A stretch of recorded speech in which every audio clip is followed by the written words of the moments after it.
The Central Valley is full of great attractions. Sure, you can cruise up to the zoo, maybe go catch a game at the ballpark, head to the mountains to Yosemite, but there's some other great places here in the valley too, and I'm going to be setting out today on the open road and showing you a couple. I love this guy. There's so many great little places you can run into right off the highway in the Central Valley, including an underground garden. I got like 80 acres. Yeah, built my own house. 2-bedroom house. Did I tell you that it's like 20 feet underground? Yeah. A fossil museum. This thing right here was walking around Chowchilla and Madera. That's right. And one of the most beautiful sights in all of Fresno, the Blossom Trail. With so many rad places to go, the only way I'm gonna hit them all is if I turn this into a road trip. We are headed to our next stop. Yeah, right here. This looks cool. So grab shotgun with me and come along as we explore some of the Central Valley's best roadside attractions. Central California definitely has its own vibe. From the laid-back latitudes of the Central Coast to the scenic wonders of the Sierra and all the amazing people, cultures, food found in the great cities and towns of the San Joaquin Valley. I'm on a mission to explore the festivals, the hidden gems, the history, and the stories that make up this great place I love to call home. I'm Roy Sizemore, and we're hitting the road.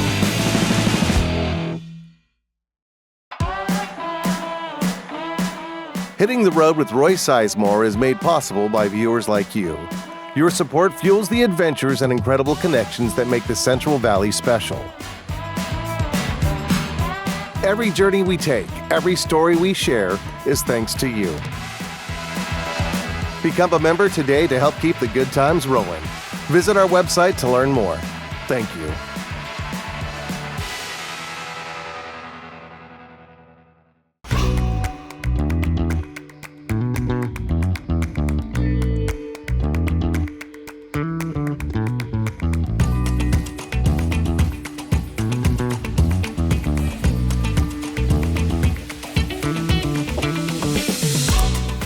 Alrighty, so today we're hitting the road, literally going to look for some cool roadside attractions here in the Central Valley. Now, some of these places I've known about forever and yet to go to, and I've been saying I need to go check this out. Some are places that are really cool that I never even heard about. We're gonna hit the road, we're gonna see some cool stuff, and we're gonna guys drive around and check it all out. You're invited to come along, so let's do it. Road tripping. Welcome to Madera County, a place known for agriculture, amazing restaurants, and giant beasts with gnarly teeth and tusks and claws. What? Right off the 99 freeway, you can find yourself at the Madera Fossil Discovery Center, an oddly placed time capsule that transports you millions of years into the past with some animals and creatures that I've never even heard of. But you know what they say, there's a first time for everything. Let's check it out. All right, I'm here with Michelle, and you're the expert, right, on all this. Can you Semi-expert. could you tell us like how this even came about? Because this was all kind of surreptitious. This was like an accident, kind of. Indeed. In 1993, across the street at the landfill, there was a bump in the digging of the cell to put the garbage, and the person stopped and took a closer look and found out that it was a Columbian mammoth tusk. So you find the one, and you got to look for more, Yes. and then this is where it really kind of started going. Right. We're up to 15,000 fossils found. Wow. This above us is a replica of the Columbian mammoth whose tusk was found. An actual tusk is right there. That would be what would be found. That's the real tusk right there. That's the real tusk. How old is that tusk? These are Ice Age animals ranging from 500,000 to 800,000 years old. Almost a million years. Really. Almost. When you're talking bones, yeah. Right, they're much younger than dinosaurs though. So 500,000 years ago though, this thing right here was walking around Chowchilla and Madera. That's right. That just amazes me that at one point these just herds of these things were roaming around the valley, and other animals. Right, we can go take a look at those in our what we call the diorama room. I'll follow you. All right.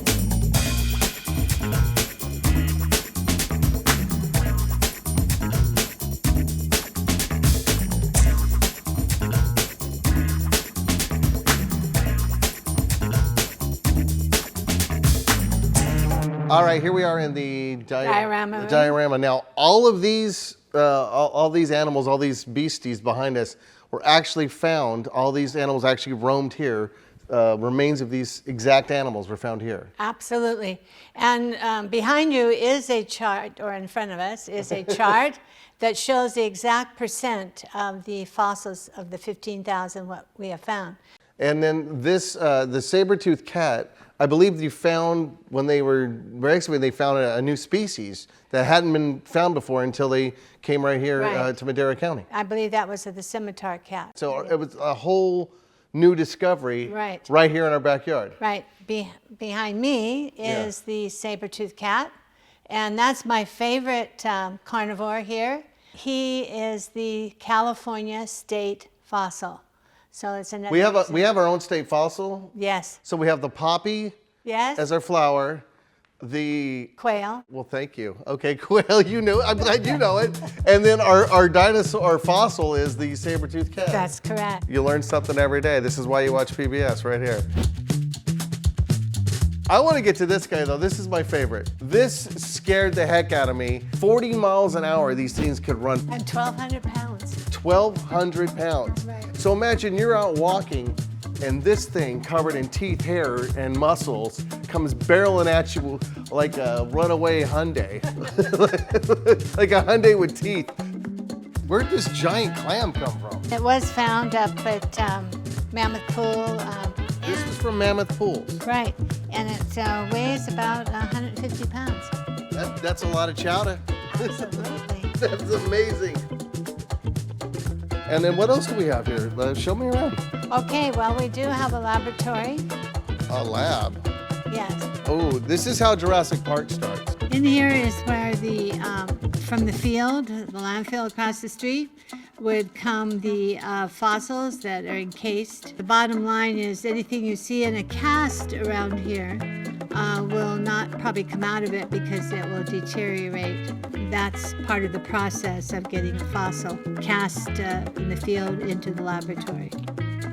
Okay, so I heard of the mammoths. I had never seen that amazing, crazy bear monster looking thing. That was scary. And we had our own saber-toothed tiger? Like only in this area? That's crazy. The Central Valley may be our home now, but it was once inhabited by amazing creatures literally larger than life. Next up on the road, the home of Balthazar Forestiere, a man who's not as old as mammoths or dinosaurs, but not quite as young and spry as yours truly. Balthazar's story takes place way back in the 1900s, right in the heart of Fresno, California, where he dug a series of intricate tunnels to form his home, or what we now call Forestiere Underground Gardens. So you might not know this, but right off Shaw and 99, right off the freeway, is this hidden underground oasis. I'm here with Shara. We're at Forestiere Underground Gardens. You're going to guide us around today, take us through it. Before we get started, I have to admit, this is my first time being here. I've lived in Fresno 25 years. I've heard about it, I've read about it, I've seen pictures, I've heard even a podcast about it. But this is my first time coming here. Just before we go down, brief synopsis. What are we doing today? Well, I want to say you're not alone in having that 25-year span of not coming out here. Good, so many locals have lived here their entire lives and they haven't made their way to this hidden gem. But today we're going to see the underground home of Balthazar Forestiere. It was hand carved out over the course of 40 years, starting in 1906. So we're going to go see his home, the bedrooms, the kitchen, courtyards, even a ballroom, which I think you're a little excited to see. An underground ballroom, that's like that crazy vampire club or something. I'm down for that. Let's do this. Let's go. Let's go. Let's go. So you kind of wonder, genius, madness, a little column A, little column B? What's with this Balthazar guy? All this done by hand, that is amazingly labor intensive. I can barely muster up the energy to empty the dishwasher. So how did he even get started? Like, from what I understand, he was farming back in Italy. Yes, Sicily. Sicily. Okay, comes to America, starts digging tunnels in New York. Yes. And then I'm guessing that's where he got the bug for this, but then wanted to farm So all the way from New York, all the way over to California to the valley. That's right. So the time that Baldassar came to the United States was the Progressive Era. There were millions of immigrants coming from Europe over to the United States. And so Baldassar, being a young man, he was 21 years old, and he just wanted to try to make his way in the world. So he did start out working as a tunneler for subways on the East Coast. What really caused him to come up with this idea of creating something underground was the Fresno heat. Because it gets so hot here in the summer.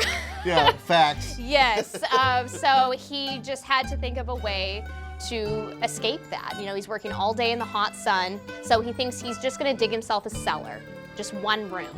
And that's actually where we are right now. He just dug this area so he could bring his bed underground and just have a cool place to sleep at the end of the night. Wow. He literally moved his whole house. He did. He ended up completely living underground. So he moved his bed down here. He made a kitchen for his stove. So he was pretty self-sufficient just being underground. That's great. That's amazing. All right, well, let's continue. Let's go have a look. After hearing the origins of this just hole in the wall, I can't help but think about how fascinating a place the Central Valley is. I mean, the fact that Fresno inspired this creative thinking, this innovation, like forward thinking, pretty much anything besides a heat stroke, truly incredible. Okay, so we're going around. This is the biggest tunnel yet. Yes. Question, where's all the dirt go? Like, if he's hand picking and shovel and all that, how is he getting rid of all this? There's a lot of dirt, and Baldassar himself would get that question from people, and his answer was that he'd stick it all in a big hole in the back.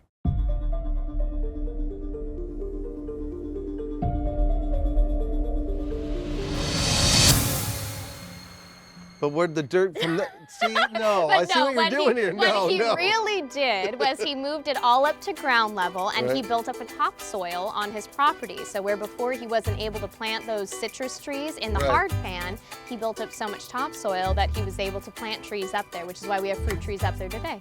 So the bottom soil became the topsoil, planted the trees, the upground trees, and then, but then you had the underground. See, it's still a circle. You got a lot going on here. Okay, I get it.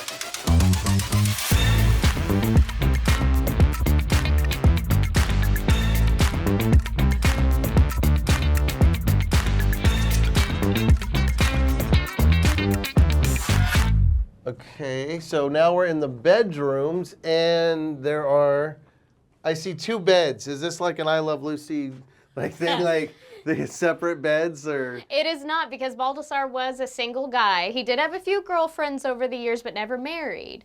This is actually. Do you think it was the house they didn't like? Do you think a little unconventional. They're like, yeah. It's a little unconventional. Honey, I got like 80 acres. Yeah, built my own house. 2-bedroom house. Did I tell you that it's like 20 feet underground? Yeah. Might have sounded a little odd at the time. Okay, so why the 2 bedrooms then? Because after he was living down here, he learned that he needed to build different rooms to adjust with the seasons. Because it's nice and cool down here in the summertime, he's escaping that heat, but as we're feeling, it gets pretty chilly in the winter. Yeah, a little bit. So the room we're standing in right now was his winter bedroom. So it's closed in. He learned hardpan works as a natural insulator, so he just put a fireplace in here. Right. And he would stay warm in this winter bedroom. And he carved this out too. This isn't a metal. This is his. This is all hand carved out. Wow. Very practical yet And another feature in here, above this fireplace, you see this hole? I see the little hole there? Right. So that is actually a peek hole aimed at his front door. Oh, I can see the... So when people would walk in through his front door, he could see who was there. So today we have our Ring doorbells. I was going to say, he invented the ring. Yes. He like literally invented the ring. That is amazing. That is wild. You could seriously just about get lost down here. There's so many levels. It can turn you around. That's why we have a guide lead our visitors through so they don't get lost. Yeah, I would get lost, I'm not gonna lie.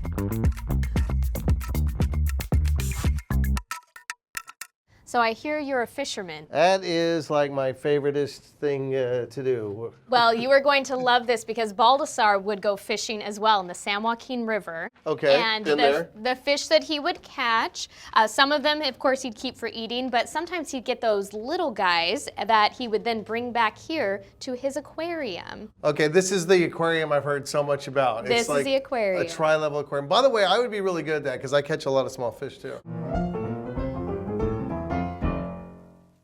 Well, see, so this is the perfect place for them. Right. So from this level, imagine it as a fish pond. So he would put those small fish in here, Okay. and he has a bench built in up here, so he would be able to sit and watch those fish swimming around. But there is that tri-level part. If you head down this way, I'm going to show you the next level of the aquarium. Okay. I'm really excited to see this. All right, gotta watch my head here. Watch your head, watch your step. Wow. That is so cool. Oh my gosh. Amazing. Right, okay, I get it now. Okay, tri-level, fantastic. All right, gang, I am now underneath the aquarium. So you have the top, you can look down at the aquarium. Mm-hmm. And now underneath the aquarium, so you can just sit here, chill, and watch the fish swim around. Exactly, and this is actually one of the coolest spots in the Yeah. entire underground gardens, temperature-wise too, Right. because in the summertime, we usually see a temperature drop of 10 to 20 degrees in the other areas. Down here, Uh-huh. it stays right at the mid-60s all summer long. For real. For real. Because I'm freezing right now. But like, But in come the summertime, that sounds this was amazing. the place to be. He kept a chair down here. He would have his lunch down here in the middle of the day and just cool off. Very ahead of his time. Amazing.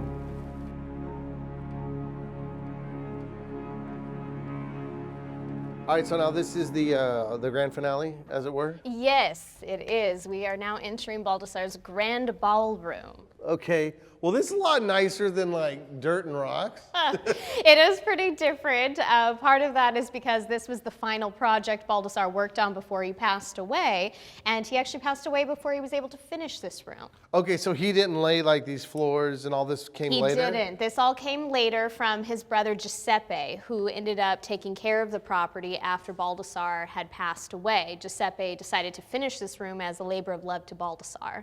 And I see you stuck with it, got the stained glass windows, so kind of... Little secret, it's contact paper. Okay. This is TV. We don't have to tell everyone this stuff. They can't tell.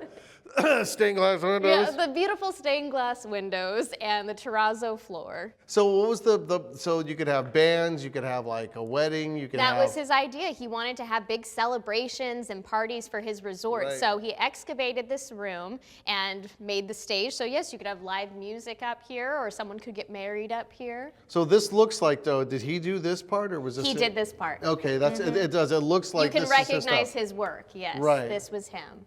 Just doesn't have a tree growing out of it yet. Not yet. If he had lived long enough, he probably would have found a way. But his brother ended up putting this roof on top of the room, and this actually comes from a World War II airfield that was in Fresno called Hammer Airfield. Okay. Wow, good to know. So it has a history all its own. That's awesome. Thank you so much, Sheriff, for showing me around today, showing everyone around today.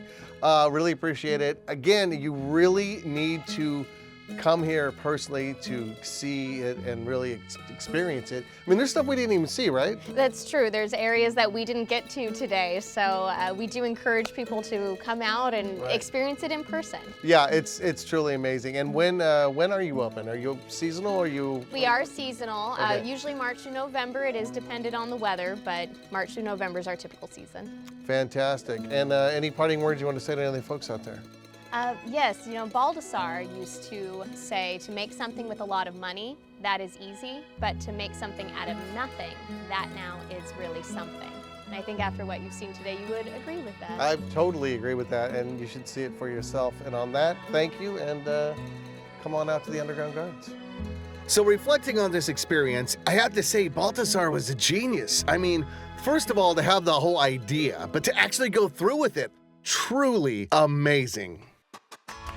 Every good road trip needs a little drinky snacky pit stop, so on our way to our final stop, gonna hit up a fruit stand I've always wanted to try in Sanger. Let's hope it's open. And it's closed. No, this sucks. It's closed. This is part of the fun part about the road trip is just sometimes things don't work out the way it's supposed to work out. We're going exploring, kids. Buckle up. So yeah, not open. But the best part about the Central Valley is that you never know what you just might find hiding around the next corner. Yeah, right here, right here. This looks cool. Okay, so if you're out and about and you need some supplies on the way to the Blossom Trail, you can stop at the Minkler Cash Store. It's named that. It's not an ironic name. It's not a funny name. It's a cash-only store, and they are open. Except, well, if you look, open most crazy, lazy, fun, but no sun days. See? What they're saying is closed Sunday.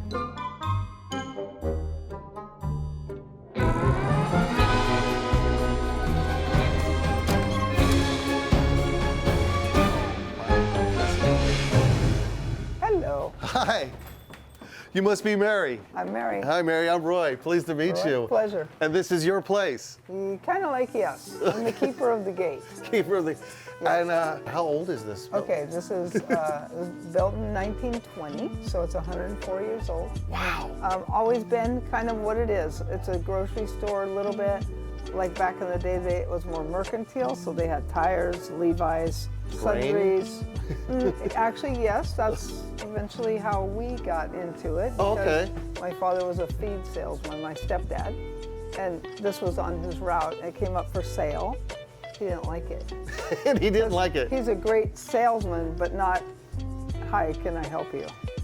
Well, we're out today hitting the Blossom Trail. We're doing roadside attractions, and I've never been in here, and it's the cash store, which means cash only. Cash only. Cash only, still using paper and coin money. Yes. Now, you probably get a lot of tourists in. How many times a day do they say, really, cash? You know, they're mostly local kind of people, and Okay. probably at least 5 times a day. And they go, that really means cash? Yes. That's why it Really? says, you put it in the name. So we're gonna hit the Blossom Trail. What should we see? Is there anything we don't want to miss? Or any other places we should be checking out? Okay. You're the local. I'm the local. Local or local? I would say Forestiere Gardens. We just went there. my Seriously, God. it was my first time. When I said there's places I've wanted to go to forever, and I never went, and that was one of the places. We've also heard Simmonian Farms is supposed to like be really neat, a lot of cool stuff as well. Yes. You know what? It's been around, established a long time ago, so it's really kind of an interesting place. I think they have a lot of antiques and things to look at, and some of them are probably still for sale. Right, yours are not. Yeah, mine are not. You can come and look at them all the Right. time you want. But it's kind of like an icon also. It's a must stop. Yes. Okay, Yes. that's what I wanted to know. Okay, we're Yes. we're definitely hitting that then. Yeah. We're gonna take a look around because I really Go want to right show off your store now. Thank you you. so much, Mary. Roy, This is it's a awesome. pleasure. You bet. Thank you. Stumbling upon the gem that is the Minkler Cash Store was a welcome surprise for anyone who relishes the olden days. Wow, this got a little bit of something, a little bit of everything here. I mean, a cash-only store? That's straight up Andy Griffith. Okay, you got to get this duck. I love this guy. That is awesome. I hit Matt. So now we are headed to our next stop, Simmonian Farms, and I'm gonna check out some produce, some tchotchkes, and well, I don't know yet. We'll find out one. Alrighty, we are at Simmonian Farms. Yeah, this is exactly. Yes, I used to take one of these to school. Originally established in 1901, Simmonian Farms, much like our previous stops today, transports you to a much simpler time. Oh, what? One with locally sourced fresh fruit, classic sodas, Oh, this is cool. They got old sodas. Oh, dang! Dang. and crickets? These are bacon and cheese flavored. If that's how you like your crickets. Well, crickets aside, Mary was not wrong. Simmonian Farms is a must-see stop when visiting the Blossom Trail. And who knows, you might even strike gold. There's gold in them hills. Gold! Draw. Simmonian Farms was like a time capsule that I just didn't want to leave. But just a short drive from it, and we're gonna be at the most anticipated road trip spot. We're out on the hunt. We're out on the search. We're hunting blossoms, and I want to find some of the pink ones today. I see white ones, but yeah. Oh, look at the sea up here, dude. Look at this. That's awesome.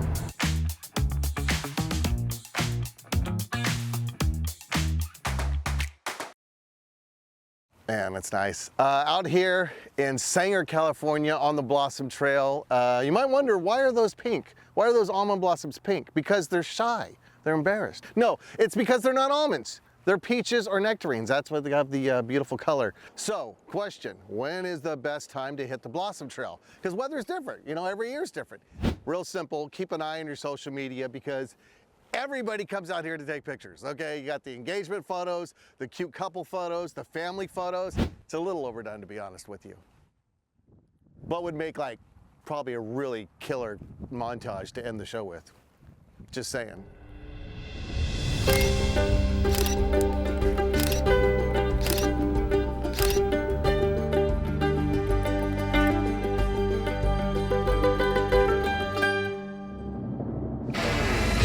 The Central Valley is full of wonderful places to visit, but knowing where to go can sometimes be a daunting task.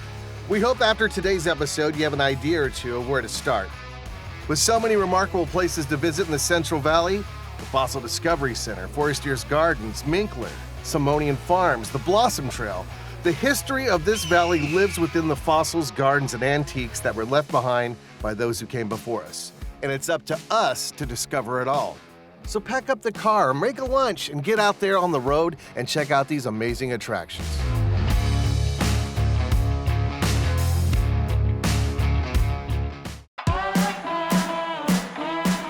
Hitting the Road with Roy Sizemore is made possible by viewers like you. Your support fuels the adventures and incredible connections that make the Central Valley special.